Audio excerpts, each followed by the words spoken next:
اللہ اکبر اللہ اکبر۔ کیا واقعی زمزم کا کنواں مٹی میں دفن کر دیا گیا تھا اور اس کا کوئی نام و نشان بھی باقی نہ تھا؟ جی ہاں، یہ واقعہ ہے حضور اکرم صلی اللہ علیہ وآلہ وسلم کی پیدائش سے تقریباً 1000 سال پہلے کا۔ اس وقت شہر مکہ پر کچھ ڈاکوؤں نے حملہ کیا، نہ صرف یہاں لوٹ مار کی بلکہ جاتے جاتے زمزم کے کنویں کو مٹی تلے دبا گئے اور اس کے سارے نشانات بھی مٹا دیے۔ ایک عرصے تک مکے کے لوگ زمزم سے محروم رہے۔ مقامی لوگوں نے اس کنویں کو بہت ڈھونڈا مگر ناکام ہوئے۔ آخرکار تنگ آ کر شہر سے دور پانی کی تلاش کی گئی۔ یہ بہت ہی مشکل وقت تھا مکے کے لوگوں پر۔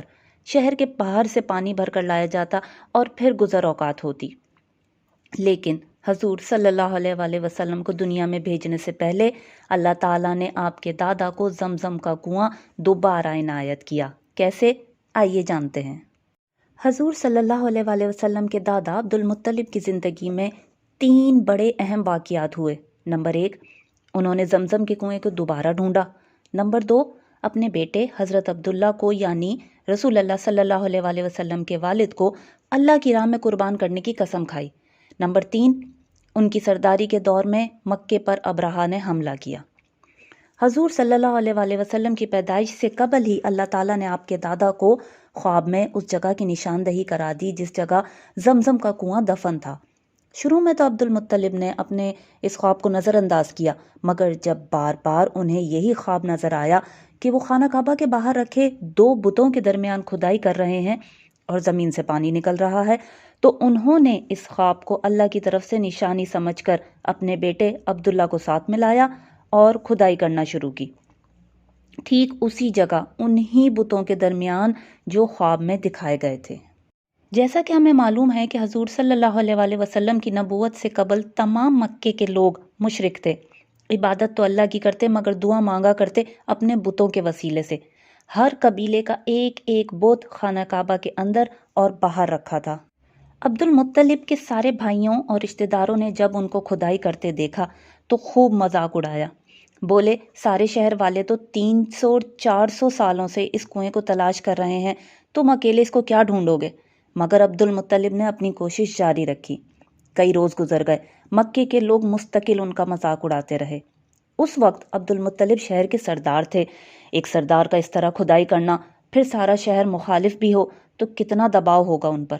اسی پریشر میں انہوں نے اللہ تعالیٰ سے دعا کی اور قسم کھائی کہ اگر مجھے زمزم مل جاتا ہے تو میں اللہ کی راہ میں اپنا یہ بیٹا عبداللہ قربان کر دوں گا۔